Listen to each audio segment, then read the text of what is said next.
ഒരുപാട് കുട്ടികൾക്ക് നീറ്റ് പ്രിപ്പറേഷനിൽ ഏറ്റവും ബുദ്ധിമുട്ടുണ്ടാക്കുന്ന ഒരു സബ്ജക്റ്റ് ആയിരിക്കും ഫിസിക്സ്. ഞാനും നീറ്റ് പ്രിപ്പറേഷൻ തുടങ്ങിയ ആദ്യത്തെ ഒരു 1-2 മാസം എനിക്ക് തീരെ ഇഷ്ടമില്ലാത്തൊരു സബ്ജക്റ്റ് ആയിരുന്നു ഫിസിക്സ്. പക്ഷേ പിന്നെ ഞാൻ ഫിസിക്സിൽ കുറേ ക്വസ്റ്റ്യൻസ് ഒക്കെ ചെയ്ത് ഫിസിക്സ് എന്ന് പറയുന്ന ഒരു സബ്ജക്റ്റിനെ ലിറ്ററലി അറിയാൻ തുടങ്ങിയപ്പം എനിക്ക് ഫിസിക്സ് എന്ന് പറയുന്നത് എൻ്റെ ഫേവറേറ്റ് സബ്ജക്റ്റ് ആയിട്ട് മാറി. അതായത് ഫൈനൽ നീറ്റ് എക്സാമിൻ്റെ ഒരു 3-4 മാസം മുമ്പേ ഞാൻ വീട്ടിലേക്ക് വിളിച്ചിട്ട് ചോദിച്ചു, അച്ഛ എനിക്ക് ഫിസിക്സ് ആണ് ഏറ്റവും ഇഷ്ടപ്പെട്ട സബ്ജക്റ്റ്.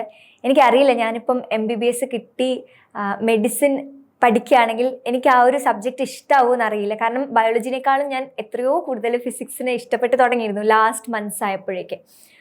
അപ്പോൾ ഇപ്പോൾ ഒരുപാട് കുട്ടികൾക്ക് പ്രശ്നം ഉണ്ടാക്കുന്ന അല്ലെങ്കിൽ ബുദ്ധിമുട്ടുണ്ടാക്കുന്ന ഒരു സബ്ജക്റ്റായ ഫിസിക്സിനെ എങ്ങനെ നമുക്ക് ആ ഫിസിക്സ് അറിഞ്ഞ് പഠിച്ച് ഫിസിക്സിനെ ഇഷ്ടപ്പെടാമെന്നാണ് ഞാൻ ഈ വീഡിയോയിൽ വളരെ സിമ്പിളായിട്ട് പറയാൻ പോകുന്നത്. നമ്മളൊരു കാര്യം പഠിക്കുന്ന സമയത്ത് അതിപ്പോൾ എന്ത് സബ്ജക്റ്റ് അല്ലെങ്കിൽ എന്ത് കാര്യം ആയിക്കോട്ടെ, നമുക്കൊരാൾ പറഞ്ഞു തരുന്ന സമയത്ത് നമ്മൾ സ്വന്തമായിട്ട് ടെക്സ്റ്റ് ബുക്കോ അല്ലെങ്കിൽ വേറെ എന്തെങ്കിലും കാര്യങ്ങളൊക്കെ റെഫർ ചെയ്ത് പഠിക്കുന്നതിനേക്കാൾ കൂടുതൽ മനസ്സിലാവും അല്ലേ?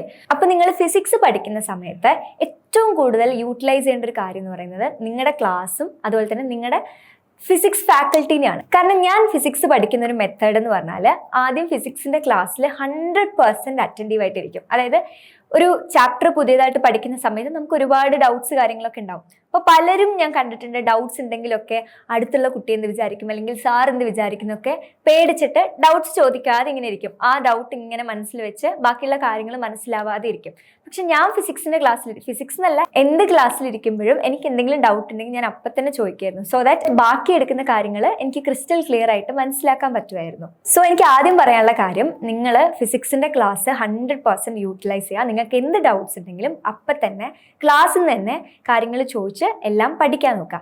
രണ്ടാമത്തെ കാര്യം, നിങ്ങൾ നോട്ട്സ് എഴുതിയിട്ടുണ്ടോ? പക്ഷെ ഞാൻ ഫിസിക്സിൻ്റെ കേസിൽ അധികം നോട്ട്സ് ഡിപ്പെൻഡ് ചെയ്തിട്ടുള്ള ഒരാളായിരുന്നില്ല. ഫിസിക്സ് ക്ലാസ് കഴിഞ്ഞ് വന്നിട്ട് ക്ലാസ്സിൽ പറഞ്ഞിട്ടുള്ള ഇമ്പോർട്ടൻ്റ് ആയിട്ടുള്ള കാര്യങ്ങളൊക്കെ നമ്മൾ നോട്ട്സിൽ എഴുതി വെച്ചിട്ടുണ്ടാവും. ഫോർ എക്സാമ്പിൾ കുറേ ഇക്വേഷൻസ് അല്ലെങ്കിൽ നമുക്ക് യൂസ് ചെയ്യാൻ പാകത്തിലുള്ള കുറേ ടിപ്സ്, ഇതൊക്കെ ഞാനൊന്ന് ഓടിച്ചു പോകും. വിത്തിൻ ഒരു 10 to 20 മിനിറ്റ്സ് എല്ലാം ഒന്ന് വേഗം വായിച്ചു പോയിട്ട് ഞാൻ ഡയറക്റ്റ്ലി ക്വസ്റ്റ്യൻ ചെയ്യാൻ വേണ്ടിയിട്ട് ഒരു ഗൈഡ് എടുത്തിട്ടിരിക്കും. പിന്നെ കംപ്ലീറ്റ് എൻ്റെ ഫിസിക്സ് പഠനം ആ ഗൈഡിലായിരുന്നു. അതായത് എത്ര ക്വസ്റ്റ്യൻസ് എനിക്ക് ചെയ്യാൻ പറ്റുമോ അത്രയും ക്വസ്റ്റ്യൻസ് ഞാൻ ഫിസിക്സിൻ്റെ കേസിൽ ചെയ്തിട്ടുണ്ട്. ആക്ച്വലി എനിക്ക് ഏറ്റവും ഇഷ്ടമുള്ള കാര്യമായിരുന്നു ഫിസിക്സിൽ ക്വസ്റ്റ്യൻസ് ചെയ്യാന്നുള്ളത്. കാരണം നല്ല രസമല്ലേ നമ്മളിങ്ങനെ, അതായത് ഒരു ക്വസ്റ്റ്യൻ ഇങ്ങനെ ചെയ്ത് ലാസ്റ്റ് അതിൻ്റെ ആൻസർ കിട്ടുമ്പോൾ നമുക്ക് ഭയങ്കര ഒരു സന്തോഷമായിരിക്കില്ലേ? അപ്പം ബയോളജിൻ്റെയും കെമിസ്ട്രിയുടെ കേസിൽ നമ്മൾ ഓൾറെഡി പഠിച്ച് വെച്ചിട്ടുള്ള, അതായത് ഇപ്പോൾ ഇൻഓർഗാനിക് കെമിസ്ട്രി അല്ലെങ്കിൽ ബയോളജി ക്വസ്റ്റ്യൻസ് ഒക്കെ ഓൾറെഡി നമ്മൾ പഠിച്ച കാര്യങ്ങൾ ഓർമ്മയിൽ നിന്ന് എടുത്തിട്ടാണ് നമ്മൾ ആൻസർ ചെയ്യുന്നത്. പക്ഷേ ഫിസിക്സിൻ്റെ കേസിൽ നമ്മളായിട്ട് ആ ക്വസ്റ്റ്യൻസ് ചെയ്ത് ആ കാൽക്കുലേഷൻസ് ഒക്കെ ചെയ്തിട്ടാണ് നമ്മൾ അറ്റ് ലാസ്റ്റ് അതിനൊരു ആൻസറിലോട്ട് അറൈവ് ചെയ്യുന്നത്. അപ്പോൾ നമുക്ക് കുറച്ചുകൂടെ സന്തോഷമായിരിക്കില്ല ഒരു ആൻസർ കറക്റ്റ് ആവുന്ന സമയത്ത്. എനിവേസ്, നിങ്ങൾ ഫിസിക്സ് പഠിക്കേണ്ട ഒരു മെത്തേഡ് ഞാൻ പറയാം. ക്ലാസ് 100% യൂട്ടിലൈസ് ചെയ്യുക. അതിനുശേഷം ഇതർ NCERT അല്ലെങ്കിൽ നിങ്ങളുടെ നോട്ട്സ് ഒന്ന് ഓടിച്ചു പോവുക. എന്നിട്ട് ഇമ്പോർട്ടൻ്റ് ആയിട്ടുള്ള കാര്യങ്ങളൊക്കെ ഒന്ന് വേഗം പഠിക്കുക. ഒരു വിത്തിൻ ഒരു 10 to 20 മിനിറ്റ്സ് എല്ലാം ഇക്വേഷൻസ് ഒക്കെ ഒന്ന് ഓടിച്ചു പോവുക. Then start doing or start practising questions. എത്ര നമ്പർ ഓഫ് ക്വസ്റ്റ്യൻസ് നിങ്ങൾക്ക് ചെയ്യാൻ പറ്റുമോ അത്രയും ക്വസ്റ്റ്യൻസ് ചെയ്യാം. ഞാനിപ്പോൾ പലപ്പോഴും കണ്ടിട്ടുള്ളൊരു കാര്യമാണ്, നമുക്ക് ആദ്യം ഇനീഷ്യൽ ഡേയ്സിൽ ഫിസിക്സിലെ ക്വസ്റ്റ്യൻസ് ചെയ്യാൻ കുറച്ച് ബുദ്ധിമുട്ടായിരിക്കും.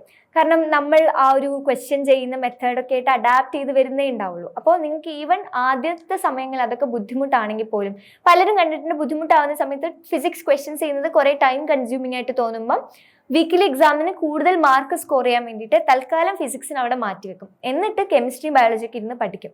അപ്പോൾ ആ ഒരു മെത്തേഡ് നിങ്ങൾ മാറ്റുക. ഈവൻ ദോ ഫിസിക്സ് കുറച്ച് ടൈം കൺസ്യൂമിങ് ആണെങ്കിൽ പോലും നമ്മൾ ഇപ്പോഴേ ഇരുന്ന് പ്രാക്ടീസ് ചെയ്താൽ മാത്രമാണ് നമുക്ക് ഫൈനൽ നീറ്റ് എക്സാം ആകുമ്പോഴേക്ക് നല്ല മാർക്ക് സ്കോർ ചെയ്യാൻ പറ്റുള്ളൂ. അപ്പോൾ ഫിസിക്സിന് അത് കുറച്ച് ടൈം കൺസ്യൂമിങ് ആണെങ്കിൽ പോലും കുറച്ച് അധികം സമയം കൊടുത്തിട്ട് അത് ടാക്കിൾ ചെയ്യാൻ നോക്കുക. വൺസ് നിങ്ങൾക്ക് ആ ഒരു ഫിസിക്സ് ക്വസ്റ്റ്യൻസ് ചെയ്യേണ്ട ഒരു മെത്തേഡൊക്കെ കിട്ടിക്കഴിഞ്ഞാൽ പിന്നെ നിങ്ങൾക്ക് സ്പീഡിൽ ചെയ്യാൻ പറ്റും. സ്പീഡ് ആൻഡ് ആക്യുറസി ഒക്കെ നമ്മളിങ്ങനെ ഡെവലപ്പ് ചെയ്ത് എടുക്കുകയാണ് വേണ്ടത്. അത് നമുക്ക് ഒരു ദിവസം പെട്ടെന്ന് കിട്ടുകയല്ല ചെയ്യാം. അപ്പം നിങ്ങളത് ഡെവലപ്പ് ചെയ്യണമെന്ന് വെച്ചാൽ നിങ്ങൾ നമ്പർ ഓഫ് ക്വസ്റ്റ്യൻസ് പ്രാക്ടീസ് ചെയ്യണം. അപ്പം അങ്ങനെയൊക്കെ ചെയ്ത് ഫിസിക്സിൻ്റെ ഒക്കെ മാർക്കൊക്കെ കൂട്ടി എന്തായാലും ഒരു ഗവൺമെൻറ് MBBS സീറ്റിൽ ഇത്തവണത്തെ നീറ്റ് ക്ലിയർ ചെയ്ത് കയറാൻ പറ്റട്ടെ എന്ന് ആത്മാർത്ഥമായിട്ട് ആശംസിക്കുന്നു. അപ്പോൾ ഓൾ ദ ബെസ്റ്റ്.